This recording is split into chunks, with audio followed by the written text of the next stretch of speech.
para sa hapong ito.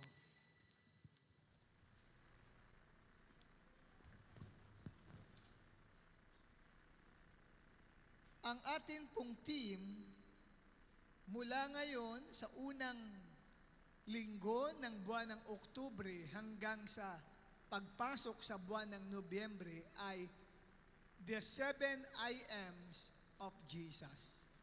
Yung pitong si ako nga, no, na binanggit ng Panginoong Hesus mula sa aklat ni Juan. At dito po ay ating lubos na makikilala kung sino ba si Jesus. Yun dapat ang maging pundasyon ng ating pananampalataya, si Jesus Christ. Kailangan lubos mo siyang nakikilala sa iyong buhay. Sino ba si Jesus? At sa pitong ito ay sisimulan natin ang ating pag-aaral sa unang winika ni Jesus, I am. Ang sabi niya, I am the bread of life. Ako ang tinapay ng buhay. So yan po ang atin pong pag-aaralan ngayon. At sa ating pag-aaral na ito ay makikilala natin sino ba si Jesus at saan siya nagmula. Siya ba ay lumitaw lang ng ipaglihi at isilang ni Maria o bago pa lamang siya ipaglihi at isilang ay mayroon ng Jesus na nabubuhay? At ang ikalawang ating matutunghayan sa ating pag-aaral about I am the bread of life ay si Jesus ba ay importante sa buhay natin? Kung importante sa iyo, gaano siya kaimportante sa iyong buhay? At para masagot ang mga katanungang yan, ay pag-aralan natin ang winika ng Panginoong Hesus, I am the bread of life, na mababasa natin sa 1:6, talatang 35. Ang sabi ni Jesus, sapagkat ako ang tinapay na galing sa Diyos, ay ang bumaba mula sa langit at nagbibigay buhay sa sangkatauhan. Sumagot sila, Ginoo, bigyan po ninyo kaming lagi ng tinapay na ito. Sinabi ni Jesus, ako ang tinapay ng buhay. Ang lumalapit sa akin ay hindi na magugutom kailanman, at ang sumasampalataya sa akin ay hindi na mauuhaw kailanman. Ipinakilala ni Jesus na siya yung tinapay ng buhay na bumaba galing sa langit. Sa makatuwid, mga kapatid, kung atin pong titignan ito, saan ba galing ang tinapay ng buhay? Hindi ito nanggaling sa lupa, hindi ito nanggaling sa sinapupunan ni Maria o nanggaling sa pagsisiping ni Maria at ni Joseph bilang magkatipan. Hindi si Jesus produkto ng sexual intimacy ng mag-boyfriend at mag-girlfriend na si Joseph at Maria nung panahong yon. Kundi si Jesus, ang sabi, ay nanggaling sa langit. Kasi ang sabi diyan ay ang tinapay ay bumaba galing sa langit. Sa makatuwid, mga kapatid, kung si Jesus ay bumaba galing sa langit, hindi po siya, kapatid, isang ordinaryong tao. Sapagkat ang kanyang pinagmulan ay mula sa langit. Ngayon, ang salitang bumaba galing sa langit ay 8 beses na binanggit mismo sa John chapter 6. Pag binasa nyo ang buong 1:6, ay 8 times binanggit na bumaba siya sa langit. Yan ay mababasa ninyo una sa verse 33. Then, pag nagbasa pa kayo, verse 38, verse 41, verse 42, verse 46, verse 50, verse 51, at hanggang sa verse 58 na binabanggit na siya ay bumaba mula sa langit. Kung si Jesus ay bumaba mula sa langit at ang kanyang pinanggalingan ay hindi mula sa sinapupunan ni Maria, sa makatuwid, si Jesus ay pre-existent God. Siya po, kapatid, ay Diyos na nariyan na bago pa lamang maging tao si Joseph at si Maria. Bago pa lamang ipaglihi ni Maria si Jesus at isilang sa isang pasabsaban ay meron ng lumitaw na Jesus. At yung Jesus na yun ay nasa langit. Kaya ang sabi ng 1:13, wala pang sinumang umakyat sa langit, kundi ang bumaba mula sa langit, ang anak ng tao. Ang binabanggit na anak ng tao, walang iba kundi si Jesus Christ. Okay? So wala raw pong tao na nakarating pa sa langit, maliban kay Jesus Christ na nanggaling sa langit at bumaba dito sa lupa. So, ipinakikita sa atin kung saan ba nagmula si Jesus Christ. Nagmula sa langit. Pagdating sa matandang tipan, silent ang Bible about the person of the Son of God. Ngunit pagdating ng bagong tipan, lumitaw na po ang anak ng Diyos, walang iba kundi si Jesus. At doon pa lang sa first book of the Gospel of Matthew, ay nakita natin na para bagang ang pinagmula ni Jesus ay mula sa paglilihi ng kanyang nanay sa laman na si Mary. Pero pagka binasa mo ang buong Gospels from the book of Matthew up to the book of the Gospel of John, ay makikita mo na hindi pala nagsimula si Jesus mula sa paglilihi ng mother in the flesh niya. Bago pa lamang, sa totoo lang, maging tao si Maria at si Joseph. At bago pa lamang likain ng Diyos ang mundo, Jesus is already existing and He is in heaven. Kaya dito, inireveal ni Jesus, kapatid, na siya yung tinapay na bumaba mula sa langit. At sino yung tinapay na yun? Ipinakilala niya, ako ang tinapay ng buhay. Yung pagiging tinapay ng buhay ni Jesus Christ ay may layunin. Hindi ito basta na lang winika ni Jesus na ako ang tinapay ng buhay at walang anumang divine purpose. May layunin kung bakit binanggit niya na siya ang tinatawag na tinapay ng buhay. Ano ang layunin? Ang layunin po niya, mga kapatid, ay upang si Jesus ay maging pinakapangunahin na kailangan ng mga tao. The purpose why Jesus was manifest or was proclaimed as the bread of life is that He is our most important need. Kung meron ka rin lang na kailangan mo sa iyong buhay, walang iba kundi si Jesus. Tignan ho natin ang sinasabi ng 1:6, talatang 26 hanggang 27. Dito po nagsimula yung conversation kung bakit naging talakayan ang patungkol sa tinapay ng buhay. Ito po ang pinagmulan niyan sa John 6:26 to 27.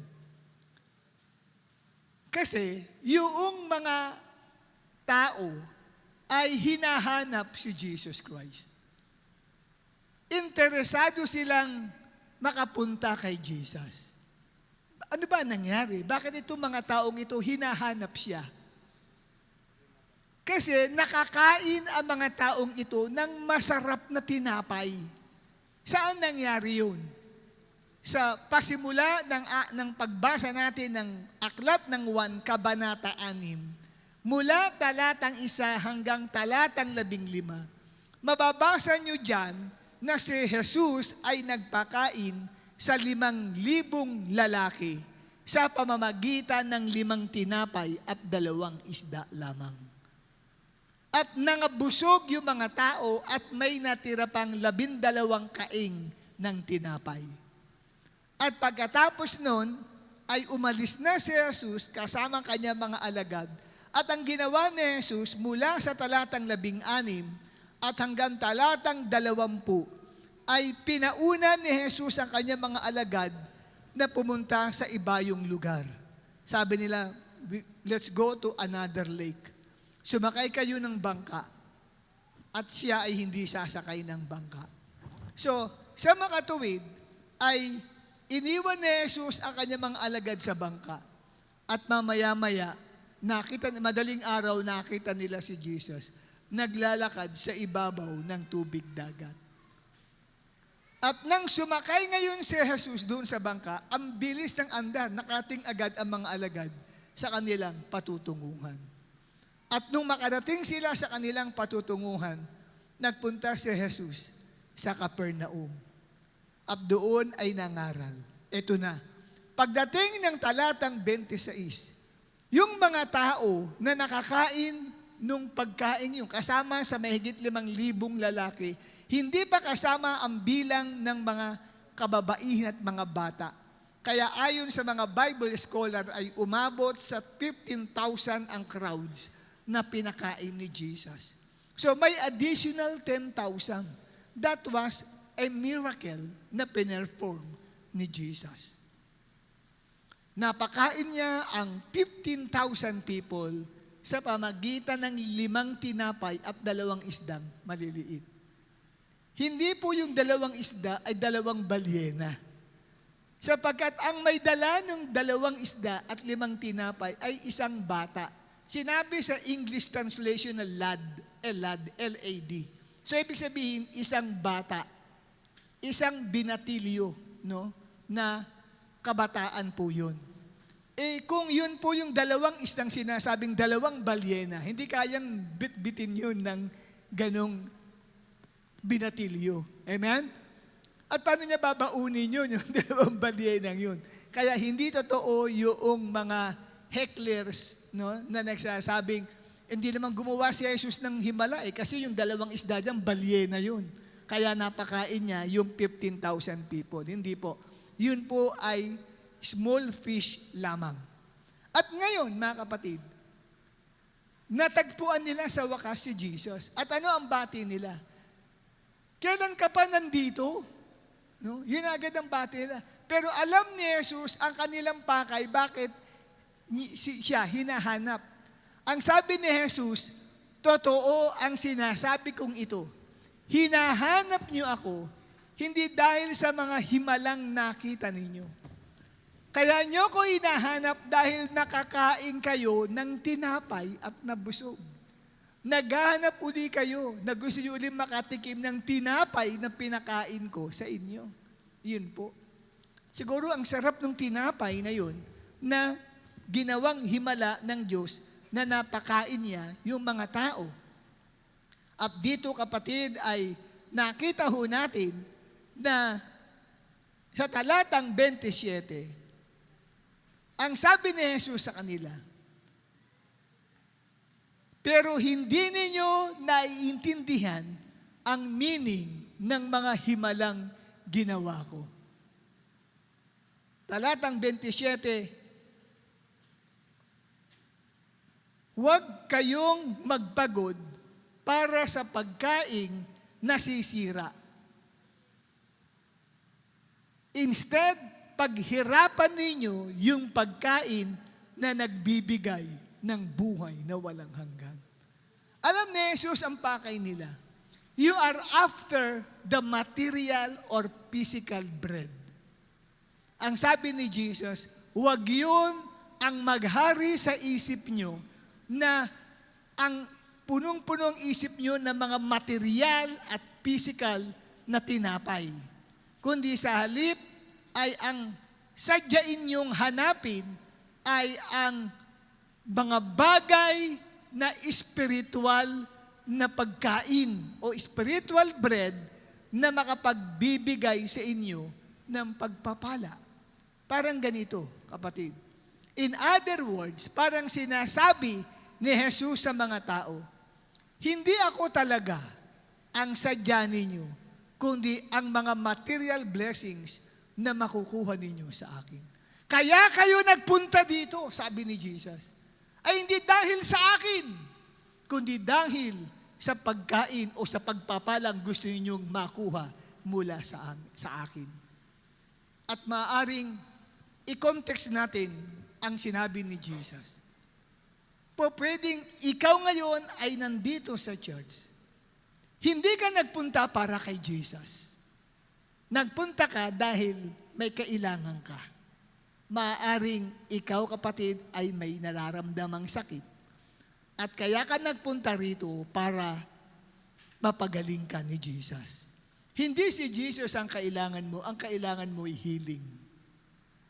Maaaring nagpunta ka rito, kapatid, wala kang trabaho, wala kang pera, hihingi ka sa Panginoong Diyos.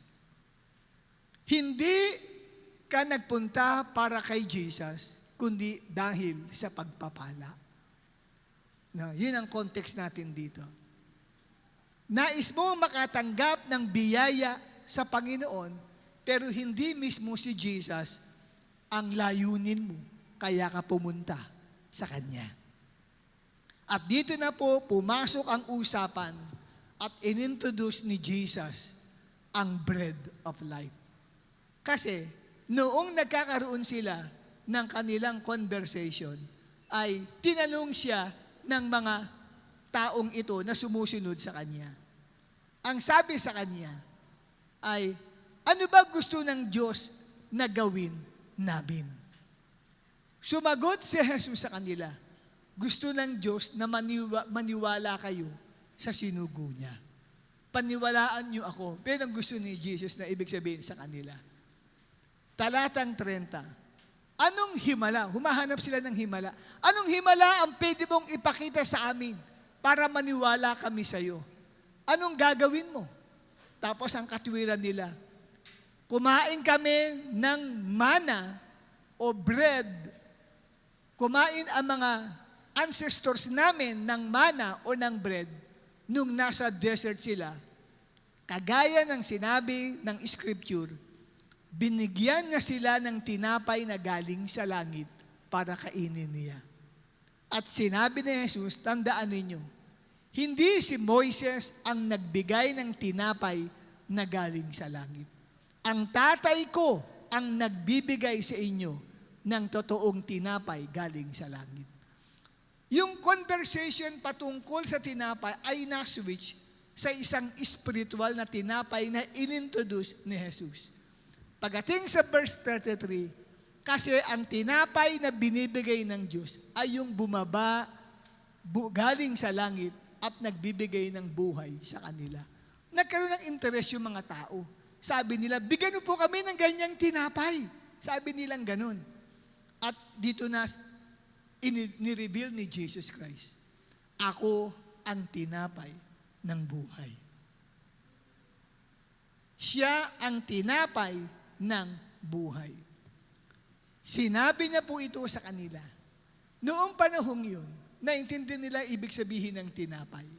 Sa atin sa Pilipinas, hindi natin lubos na unawaan ang salitang bread. Bakit po kamo? Dahil hindi naman talaga ang ating kinakain ay bread, kundi kanin.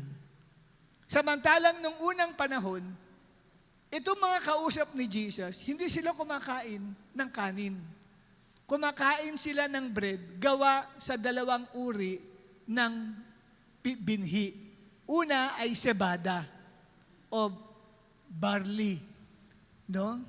Yun po ay mga butil na dinudurog at ginagawang tinapay, kaya barley bread. At ang ikalawa ay wheat bread.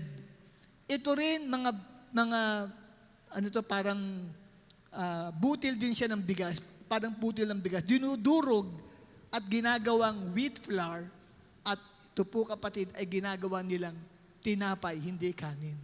Kaya nung panahong yun, ang primary na pagkain nila ay bread. Kaya ngayon, pag isinalin sa atin, ipinangaral ang bread, parang hindi gaanong mahalaga. Kasi ang bread, kailangan na sa almusal, di ba? Pero ang pinaka main course natin sa pagkain, rice. Pag walang rice, parang hindi ka mabubuhay. Parang may kulang. Pero kung nagda-diet ka, pa-bread-bread na lang, di ba? Pero kung wala kang planong mag-diet, pa-rice-rice ka na rin. Naintindihan niyo po ako? Kalabitin mo nga katabi mo, naiintindihan mo ba si Bishop? Yan. So, ang bread ay katumbas ng bigas o ng pagkain na kailangan natin para tayo ay mabuhay. Ngayon, nang sabihin ni Jesus sa kanila, ako ang tinapay ng buhay, hindi na magugutom ang mga lumalapit sa akin at hindi na mauuhaw ang mga naniniwala sa akin, ay parang sinasabi ni Jesucristo, I am your treasure. Be satisfied in me. Be enough in me. Amen? And it is as if Jesus was implying that I am your main desire. I must be your central desire. I must be your precious one. Yun po ang ibig sabihin ng I am the bread of life. Kasi nung panahong yun, pag walang bread, gutom ang tao. Sa atin, pag walang bread, may kanin. Okay lang. Pero pag walang kanin at pa-bread-bread lang, malamang hindi ka Pilipino. Amerikano ka. Di ba? Ganon. Kung Pilipino ka man, maaaring mataas ang sugar mo, kaya hindi ka nagra-rice. Nanawaan po ba natin yon? Kasi ang para po bang tinapay ay katumbas ng light meal. Pero pag nag-rice ka, heavy na po yun. So, pinakikilala lamang dito sa atin ng ating Panginoon na kung saan kapatid, siya dapat ang ating main thing sa buhay. Kaya yung sinabing, I am the bread of life, pinapahayag sa'yo, siya dapat ang pinakasentro ng buhay mo. Who is your main thing in life? Who is the central thing in your life? Who is your precious one? Sino pinaka-importanteng bagay sa buhay mo? Si Jesus ba? Pinakilala niya, siya ang bread of life. At kailangan maunawaan mo ang bagay na yan. Amen? Nang sabihin ni Jesus, I am the bread of life, He is just implying that I am your need. Ako ang kailangan mo. And you will be satisfied in my love. And you will feel enough in my presence. Madadama mong ang kahustuhan, ang kasapatan sa aking presensya. Amen po ba? Yun po ang gustong ipahayag ni Lord. Kasi yung mga tao po na ito kapatid, no, makikita ho natin sa kanila na kung saan ay nakasentro ang isipan nila doon sa material bread. Na bumusog, kayo nabusog, bumusog sa physical nila. Hindi natutuwa si Jesus, busog ka lang sa physical. Ang kailangan magbigay ng kabusugan sa iyo ay ang spiritual aspect ng buhay mo. Pwedeng malusog ka physically, pero nagdideliryo ka na spiritually. Pag tinigan mo ang katabi mo, animoy wala siyang sakit, walang karamdaman, maganda ang kanyang pakiramdam physically. good health siya physically, but his spiritual life is in peril, is in danger. Parang kailangan dalhin sa emergency, sa intensive care unit dapat dalhin. Bakit po kamo? Sapagkat after si Jesus, sa kalagayang spiritual ng buhay ng isang tao. Kaya nakita po agad natin dito, kapatid, yun pong gustong i-emphasize ni Jesus that He is our main thing. He is our central thing and precious one sa buhay natin. Kung ang boyfriend at girlfriend mo, tinatawag mong my precious one, dapat hindi precious one, my precious two. Kasi ang precious one mo is Jesus Christ. Amen? At kung sinasabi mong He is the one, nagkakamali ka. Don't address your boyfriend or girlfriend or your wife or your husband as the one. Sa halip, ang i-address mo sa kanya ay the two.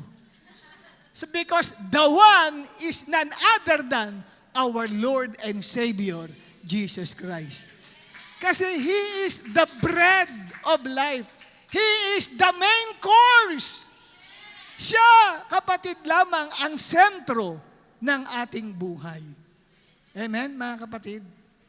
Ang ikalawang layunin sa pagbaba ni Jesus bilang tinapay ng buhay ay para magbigay ng kaligtasan sa ating mga kaluluwa. Hindi lamang po para siya ay gawin nating pinakapangunahing kailangan ng ating buhay, kundi siya rin ay magbigay ng kaligtasan sa ating mga kaluluwa. Bago ipakilala ni Jesus kung sino siya na bread of life, ay sinabi muna niya ang kahalagahan ng buhay espiritual ng mga tao. Sa 1:33, sapagkat ang tinapay na galing sa Diyos, wala pa siyang sinasabi dyan na siya ang tinapay ng buhay. Sa verse 35 yun. Sa verse 33, nagkaroon siya ng intro muna. Ano ang tinapay na galing sa Diyos? Ang sabi, bumaba mula sa langit na nagbibigay buhay sa sangkatauhan. Yung salitang buhay po dyan ay hindi po bios o physical life, but zoe sa Greek word. Nang ibig sabihin ay spiritual life. So, nung pinakilala niya na siya ang tinapay ng buhay, sa makatuwid, kapatid, ay nakita ni Jesus na dapat i-priority ng mga tao hindi ang bios life, kundi dapat ay ang spiritual life ng bawat isa ang bigyang priority ng lahat ng tao. Ang bios life refers to the physical or material things. Bios physical life yan. At pag physical, sensitive yan sa mga bagay na pang-material. Nakapokus ang isipan sa pera, sa trabaho, sa negosyo, sa pag-aaral, sa mga gadgets, sa damit, sa pakikipag-boyfriend, pakikipag-girlfriend, pag-aasawa. Kasi ito ay mga panlupang bagay. Tandaan po ninyo, ang pakikipag-boyfriend, pakikipag-girlfriend at pag-aasawa ay hindi po hanggang langit yun. Pagdating sa langit, hindi na ho mag-asawa ang mga nandito sa lupa. At hindi na pwede mag-aasawahan pa po sa langit. Nasa Biblia po yun. Kaya hanggang lupa lamang yun. So, hindi siya bahagi ng spiritual life ng isang tao. At minsan pa, nagiging kaaway pa yan ng spiritual aspect ng buhay ng isang tao. Kaya hindi niya maibigay ang paglilingkod niya sa Diyos dahil pumasok siya sa isang relationship. Kaya naapektuhan ang kanyang spiritual aspect ng buhay. na dati merong aktibo sa paglilingkod sa Diyos, nung magka-boyfriend, ipinagpalit yung pagiging active niya sa mga bagay na pang-spiritual, basta lagi lang niyang kasama si boyfriend at si girlfriend. Nagiging kalaban ng Diyos. At nang dumating nga si Kristo rito, naparito para magbigay buhay. Ibig sabihin to awaken the spiritual aspect of man's life. Yung spiritual life, yung spiritual things, yan ang dapat na siyang ika nga ay maghari sa isipan at puso ng mundo. Ngunit siya bilang bread of life ay naparito para i-promote ang pagpa-priority sa spiritual life o sa Zoe. Sapagkat ang tunay na buhay ay hindi ang physical life. Ang tunay na buhay ay ang spiritual o ang heavenly things. Yan ang tunay na buhay. Okay? Kaya minsan ang tao, nawawalang isipan niya patungkol sa kalagayan ng kaluluwa niya. Hindi nagiging mahalaga sa tao yung spiritual aspect ng life niya about his or her soul. Wala na siyang ano doon, ika nga ay pakialam kung saan pupunta ang kaluluwa niya. Basta feeling niya, in love siya. Period. Hindi ba? May ganun. Basta na in love ang isang tao, mapa-impyerno pa yan, nakalimutan niya na. Kasi pag in love ang isang tao, feeling niya, nasa clouds na siya. Wow! Anong tawag nung? Cloud 9. Feeling niya ay siya, kapatid, ay nasa alapaap kasi in love ang tao. Saan na-in love ang tao? Sa mga material na bagay. Nag-i-enjoy sila sa mga ganung bagay. Linggo, dapat nasa gawain ka. Mas minabuti mo, kapatid, nakaharap ka sa computer at naglalaro ka doon. May mga ganun. Mind you, kaya wala yung katabi mo dyan. Baka nagko-computer ngayon at tuwang-tuwa, naglalaro. Kasi bakit? Nakapokus sa material na bagay. Ngunit yung tinapay ng buhay ay naparito sa lupa para i-awaken tayo sa kahalagaan ng spiritual na aspeto ng buhay ng isang tao. Naalala ko ang sinabi ni Apostol Pablo sa 2 Corinthians chapter 4, verse 18. Ang sabi ni Pablo, kaya't ang paningin namin ay nakatuon sa mga bagay na di nakikita. At hindi sa mga bagay na nakikita, sapagkat panandalian lamang ang mga bagay na nakikita, ngunit walang hanggan ang mga bagay na di nakikita. So may dalawang bagay pala yan. Isang bagay na nakikita at ikalawa, mga bagay na hindi mo nakikita. Yung mga bagay na nakikita ay physical. Yung mga bagay na hindi nakikita ay spiritual. Ano mas mahalaga sa iyo? Yung mga bagay na nakikita mo, nahahawakan mo, natitikman mo, napapanood mo, o napapakinggan mo, o yung mga bagay na wala kang nakikita, hindi mo pa nakita, hindi mo pa nahawakan, ayun ang mga bagay na pang-spiritual na bagay. Amen po ba? For example, pag nanonood ka ng TV, gising na gising ka. Pag ikaw ay nagse-cellphone, gising na gising ka. Pero pag nagbabasa ka ng Bible, inaantok ka na agad. Pag nanonood ka ng telenovela, gising na gising ka. Pag nakikinig ka ng preaching, hikab ka na ng hikab. Makita ninyo yung difference ng physical sa spiritual na aspeto ng buhay ng tao. Kaya dito po sa Colossus 3, talatang 1 hanggang 4. Ano ang sulat ni sinasabi ni Apostol Pablo na pinararating sa ating lahat? Yamang binuhay kayong muli na kasama ni Kristo, ituon ninyo ang inyong pag-iisip sa mga bagay na nasa langit na kinaroroonan ni Kristo na nakaupo sa kanan ng Diyos. Ilang dito sa inyo, binuhay kayong muli na kasama ni Kristo? Anong ibig sabihin niya? Na born again ka. Naisilang kang muli. Kung naisilang kang muli, Ang sabi, ituon mo ang pag-iisip mo, hindi dito sa lupa. Hindi sa physical o material things nakatutok ang utak mo rito, kundi saan daw?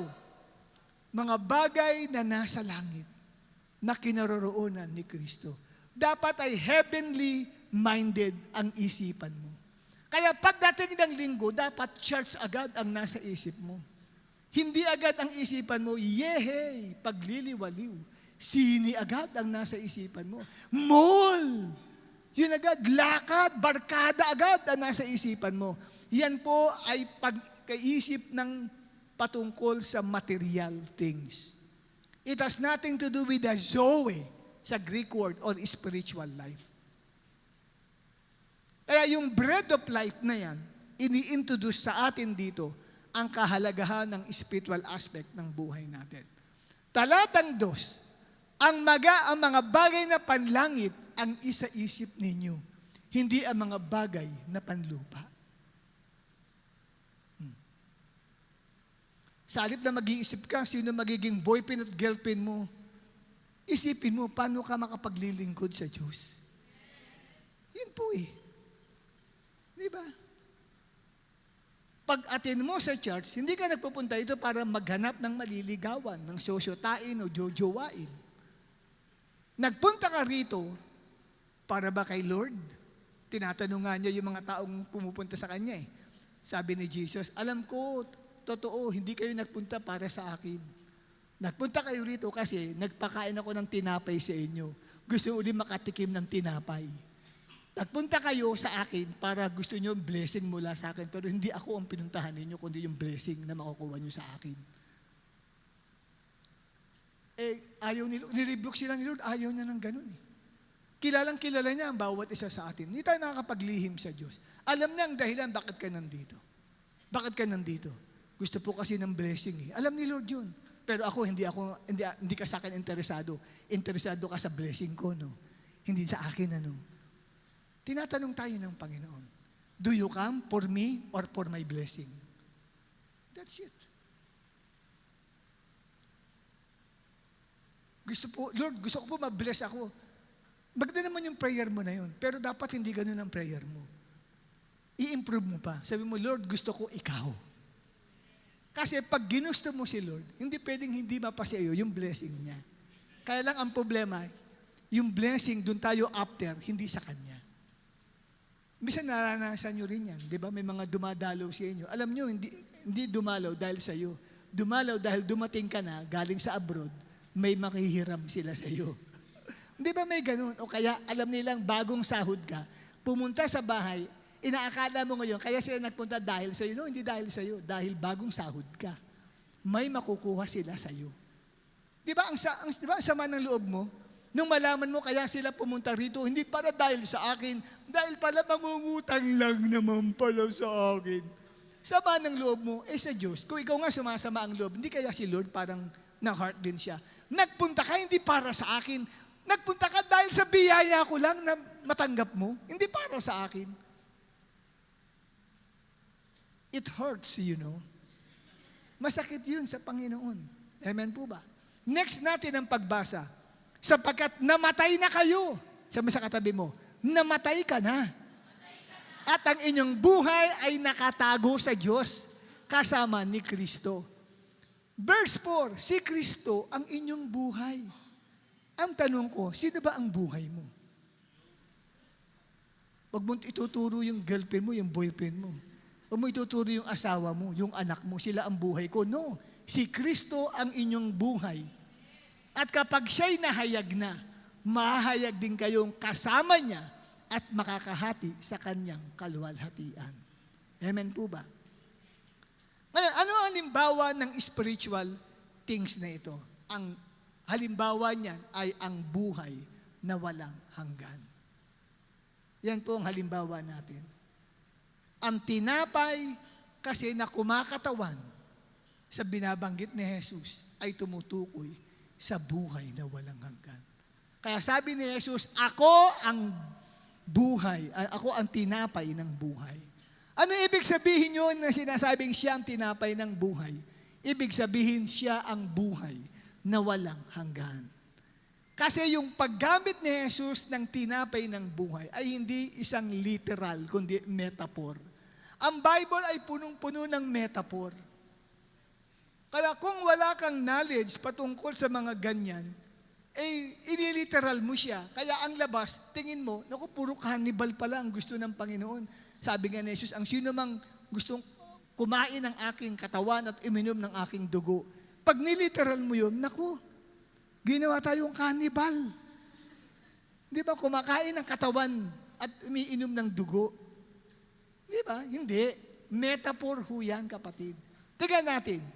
Maraming talata dyan sa Bible na ang mensahe niya, yung patungkol sa ako ang tinapay ng buhay, ay tumutukoy sa buhay na walang hanggan. 1:40. Basahin po natin sabay-sabay. 1, 2, 3.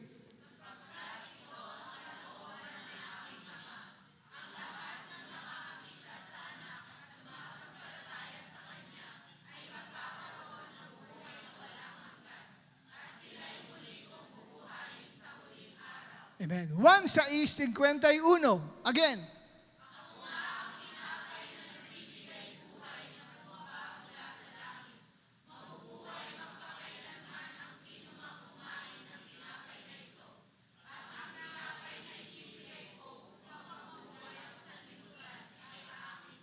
Wow, hallelujah. Nakita ninyo? May panibagong references uli. Next slide. 1:53 to 54. 1, 2, 3.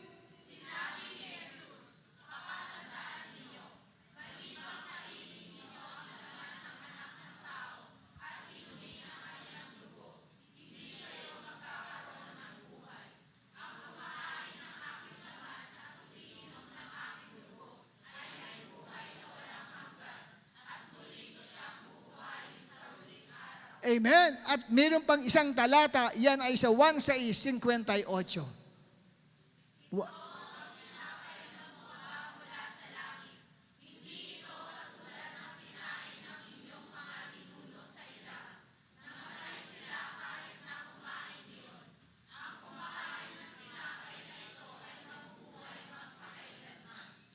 Amen. So, bilang tinapay ng buhay, siya pala ang pinagmumulan ng buhay na walang hanggan.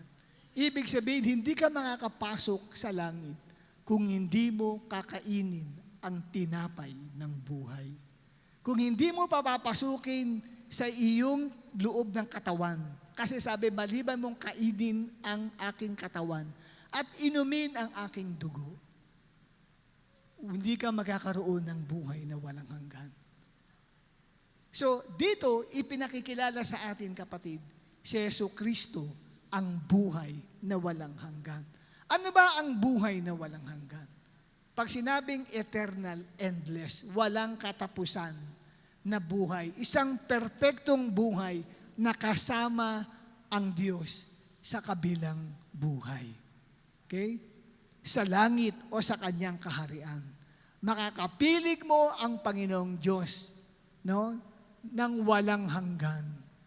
Na kung saan, kapatid, ikaw ay safe and secure from eternal judgment.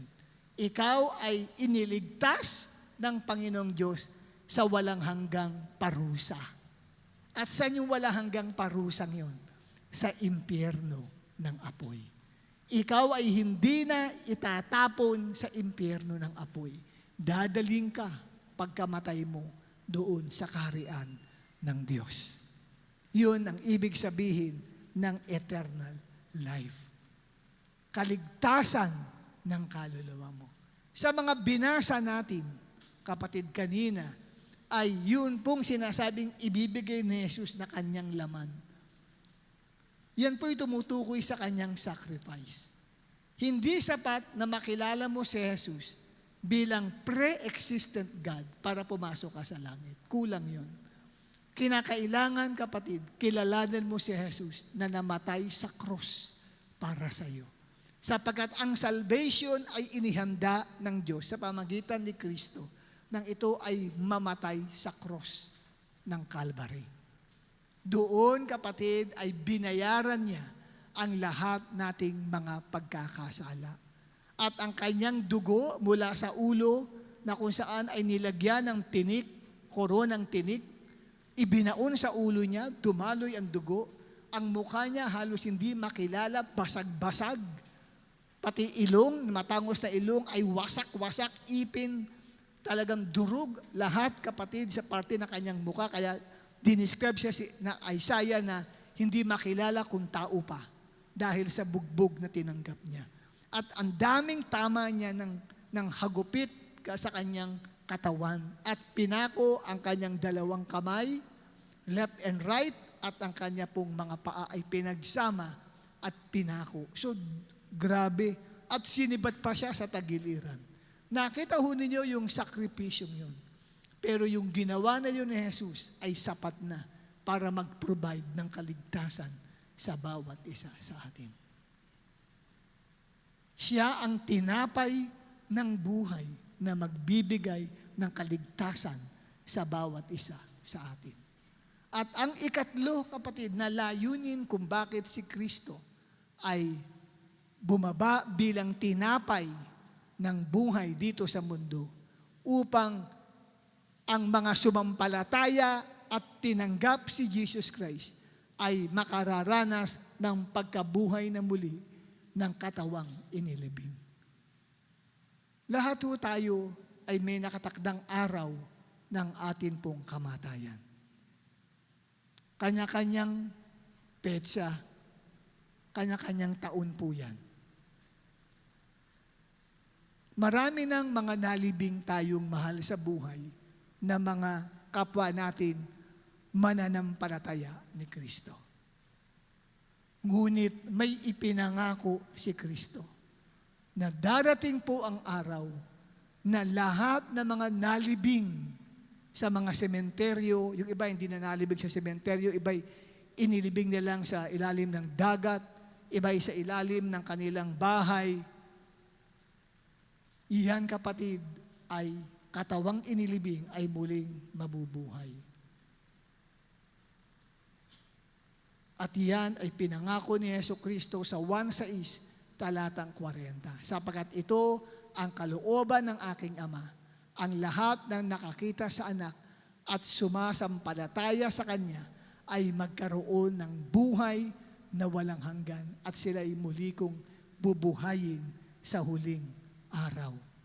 At yan din ang binabanggit sa 1:54.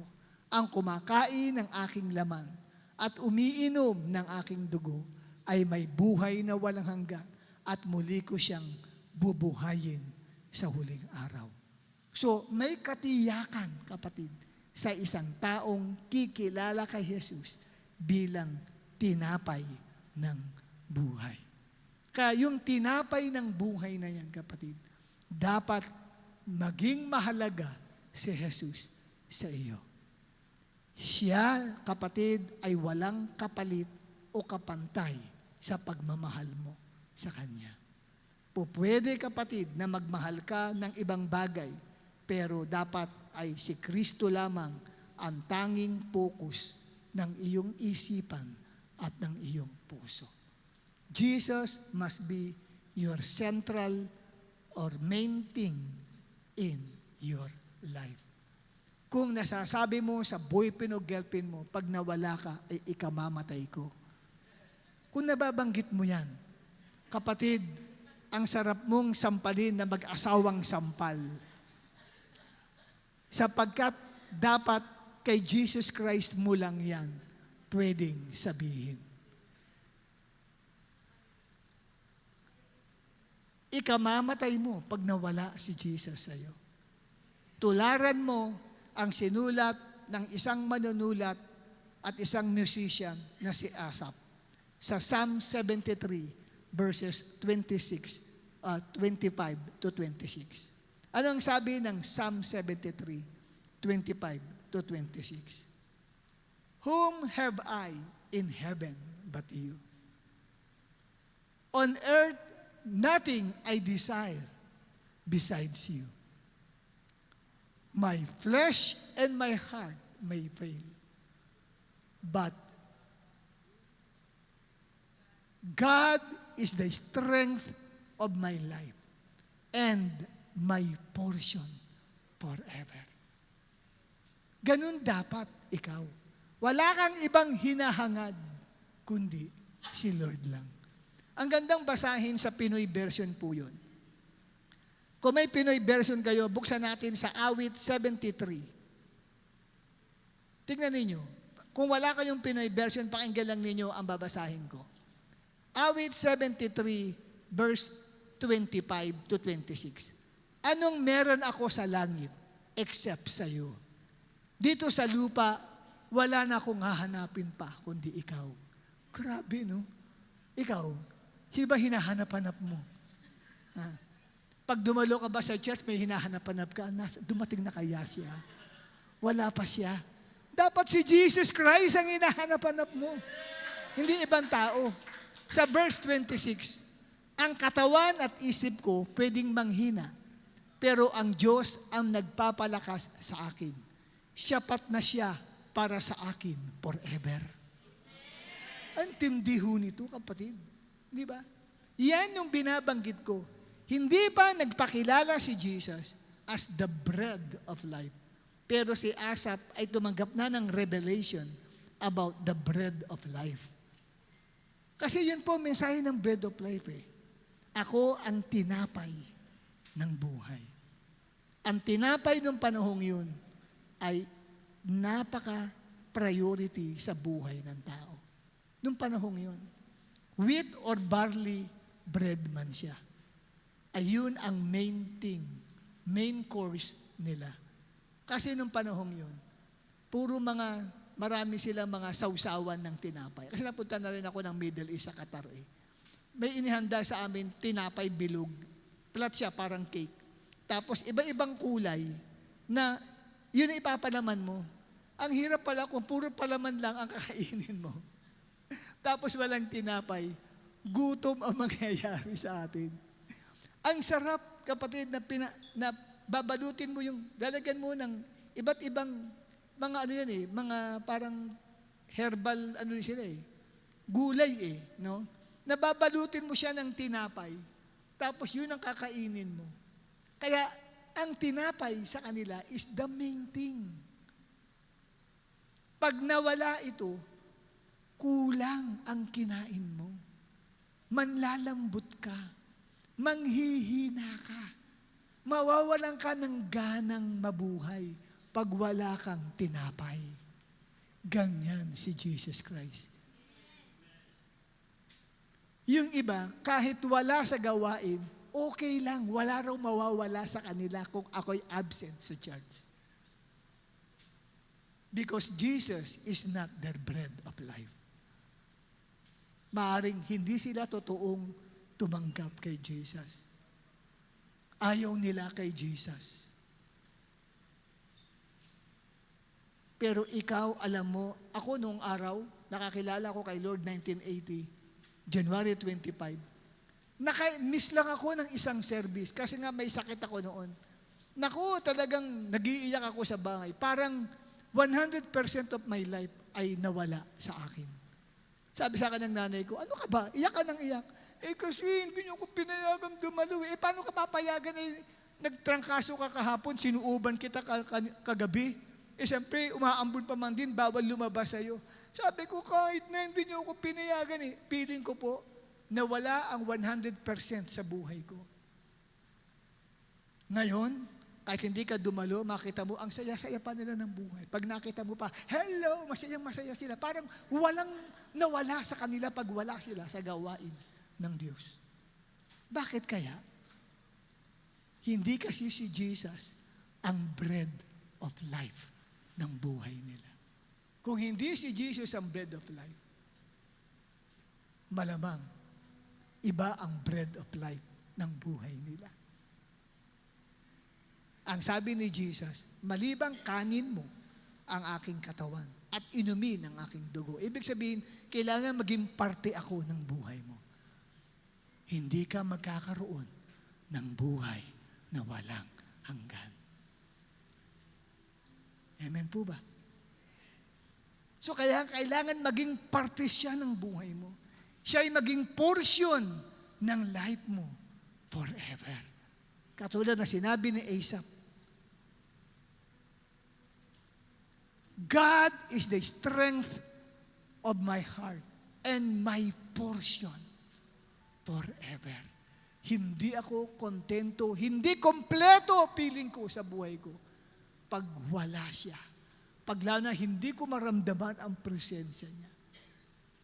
Kaya yung iba, pag bed of life si Jesus sa buhay niyo, Saturday pa lang, nagpaplansya ka na ng susuotin mo para sa church. Amen po ba? Nagre-ready ka na ng susuotin mo. Saturday pa lang. Naghahanda ka na. Hindi yung dumating ang Saturday, masama na ang loob mo. Bakit? Maglilinggo eh. Mag-church na naman ako eh. Ayan na naman ang leader ko, magte-text na naman sa akin. Masama ang loob. Paano? Hindi si Jesus ay bahagi ng buhay nila. Samantalang tayo, we declare, our Lord is our portion. Not just for 1 week, not for a month or for a year, but forever. Amen?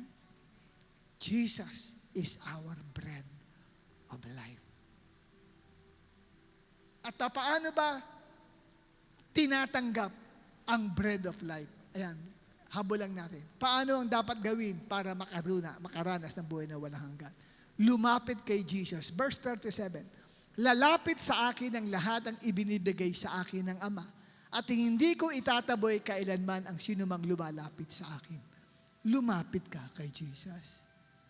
Pero hindi ka makakalapit kung hindi ka pinili ng Tatay. Kung pinili ka ni Tatay, makakalapit ka kay Jesus. Kaya lang wala tayong magawa. Kahit pilitin natin, hindi naman siya pinili ni Tatay. Sino yung Tatay? Si Abba, Father. Kaya sabi ni Jesus, lalapit sa akin ang mga ibinibigay sa akin ni Abba. At ikalawa, sumampalataya kay Jesus. 1:6-40. Sapagkat ito ang kalooban ni Abba, ang lahat ng mga nakakita sa anak at sumampalataya sa Kanya ay magkakaroon ng buhay na walang hanggan. Sumampalataya. Hiramin ko yung explanation ni Pastor Jess kaninang umaga sa tinapay. Kung wala kang tiwala sa tinapay na kakainin mo, hindi mo kakainin yun. Kung alam mo na ang kakainin mo ay walang vitamina at makapagpapa-high blood lang sa'yo, makapagpapataas lang ng blood sugar mo, ba't mo kakainin? Kasi wala kang tiwala sa kakainin mo. Amen? Amen? Itong tinapay ng buhay, kung may tiwala ka, tatanggapin mo ito. Ganon din kay Jesus Christ. At ikatlo, tanggapin si Jesus. Sa paanong paraan ang pagpapaliwanag? Verse 51. Ano ang sabi? Ang sino mang kumain ng tinapay na ito, pag kinain mo ang isang bagay, tinanggap mo ba?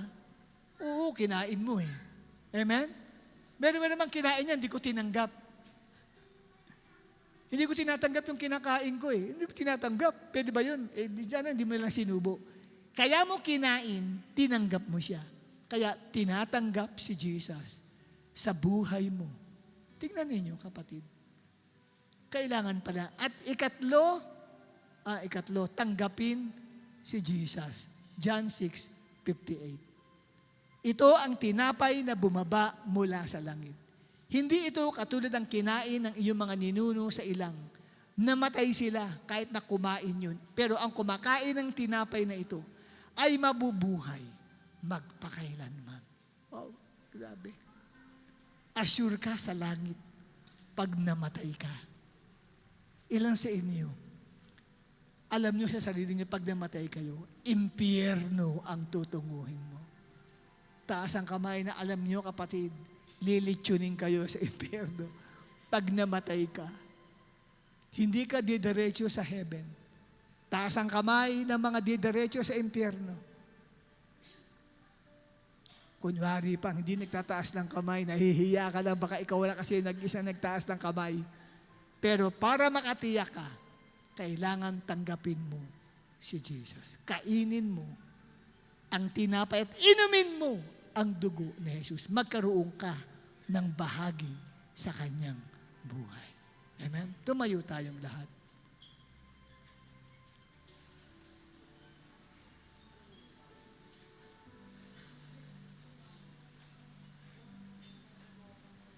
Sa verse 27, alam ko, hinahanap niyo ako. Dahil nabusog kayo, sabi ni Jesus. Pero hindi ako ang pinuntahan ninyo, sabi ni Jesus. Ang pinuntahan ninyo, kung ano makukuha ninyo sa akin. Tindi nun, pag mineditate mo yun, grabe yung impact nun eh. Yung sinabi ni Jesus na yun, hindi ako ang pinuntahan ninyo. Sa verse 26 to 27 ng John chapter 6, kundi kung ano ang makukuha ninyo sa akin. Gusto ni Jesus, siya ang pinuntahan mo. Lord, I love you. You are my portion forever. Nagpunta ako, hindi dahil sa kanino man. Amen? Hindi ako nagpunta para makita ko ang crush ko. Hindi ako nagpunta rito para i-please ko ang leader ko. Dahil tiyak pagagalitan ako niyan pag wala ako sa gawain. Nagpunta ako, Lord, dahil ikaw ay ikaw. Amen?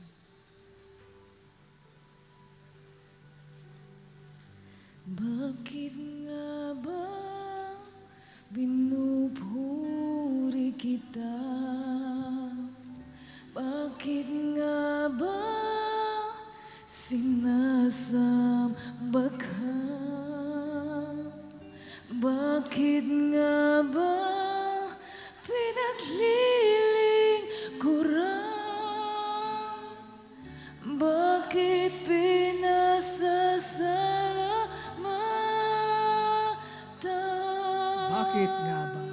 Bakit nga ba pinupuri kita? Bakit nga ba sinasamba ka? Bakit nga ba pinaglilingkuran? Bakit pinasasalamatan?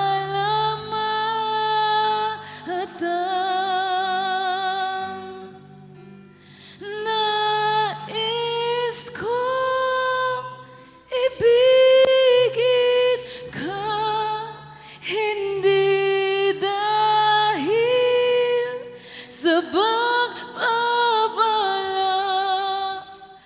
Nais kong ibigin ka, hindi dahil sa himala. Nais kong ibigin ka, dahil sa ikaw ay ikaw, mahal kita, oh Jesus. Ipikit natin ang ating mga mata. Bago natin uli awitin yan, ipikit mo ang iyong mga mata at i-imagine mo, nakaharap mo si Jesus. Isa ka sa naghahanap kay Jesus. At nang ikaw ay makaharap ngayon ni Jesus, tinatanong ni Jesus ang mga tao, totoo bang naparito kayo para sa akin? O naparito ka lang dahil naghahanap ka ng material na bagay mula sa akin? O may ini-expect kang blessing mula sa akin? O ako ba ang dahilan talaga kung bakit ka nagpunta sa lugar na ito? Dahil ba mahal mo ko kaya ka nandito? Tinatanong ka ni Lord. At sa pamamagitan ng awiting ito, ito ang parang sagot mo sa tanong ni Jesus. Bakit ka naparito sa harapan ko?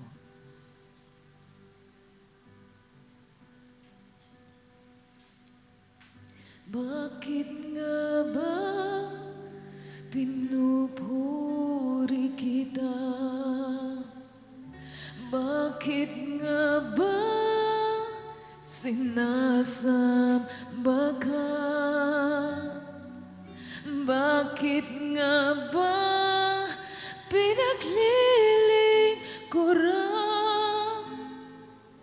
Bakit pinasasalamatan?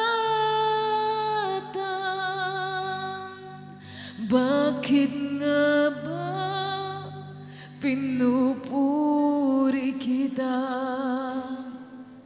Bakit nga ba sinasamba ka? Bakit nga ba pinaglilingkuran? Bakit pinasasalamatan? Nais kong ibigin ka, hindi dahil sa pagbabala. Nais kong ibigin ka, hindi dahil sa himala. Nais kong ibigin ka dahil sa ikaw ay ikaw, mahal kita. Oh Jesus, wala nang iba. Yes, sa mga naparito dahil mahal mo si Jesus, awitin natin muli. Nais kong ibigin ka, hindi dahil sa pagbabala. Nais kong ibigin ka, hindi dahil sa himala. Nais kong ibigin ka dahil sa ikaw ay ikaw, mahal kita. Oh Jesus, wala nang iba. Babae lang ang aawit ng koro na yon. Nais kong ibigin ka. Nais kong ibigin ka, hindi dahil sa pagbabala.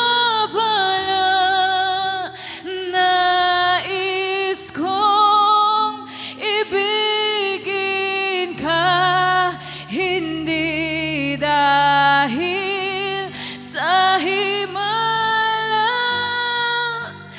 Nais kong ibigin ka dahil sa ikaw ay ikaw, mahal kita. Oh Jesus, Mga lalaki lang ang wala aawit ng koro. nang iba. Nais kong ibigin ka. Sige, mga kalalakihan. Nais kong ibigin ka, hindi dahil sa pagpapala. Nais kong ibigin ka, hindi dahil sa himala. Nais kong ibigin ka dahil sa ikaw ay ikaw, mahal kita, O Jesus. Wala For the na last time, lahat iba. tayo ay umawit ng koro na yan. Nais kong ibigin ka. Nais kong ibigin ka, hindi dahil sa pagbabala. Nais kong ibigin ka, hindi dahil sa himala. Nais kong ibigin ka, dahil sa ikaw ay ikaw, mahal kita, O Jesus, wala na iba. Mahal kita, O Jesus, wala nang iba. Mahal kita, O Jesus, wala na iba. Yes, Abba Father, maraming salamat sa pakikinig namin ng iyong mga salita. Na nawa ay gumuhit sa puso namin ang iyong mga binitawang salita, I am the bread of life. Ang sino mang nagugutom ay tunay niyong bubusugin. At ang sino mang nauuhaw, Panginoon, ay inyo nga pong pupunuin ang kanilang bibig ng tubig ng buhay upang hindi na siya mauhaw magpakailanman. Salamat po, Abba Father, sa mensahe mong I am the bread of life na itunawa, O Diyos, mula ngayon, ikaw ang magiging main or central thing sa buhay namin. Mula ngayon, you will be our precious one. In Jesus' name, we pray. And everybody will shout, Amen!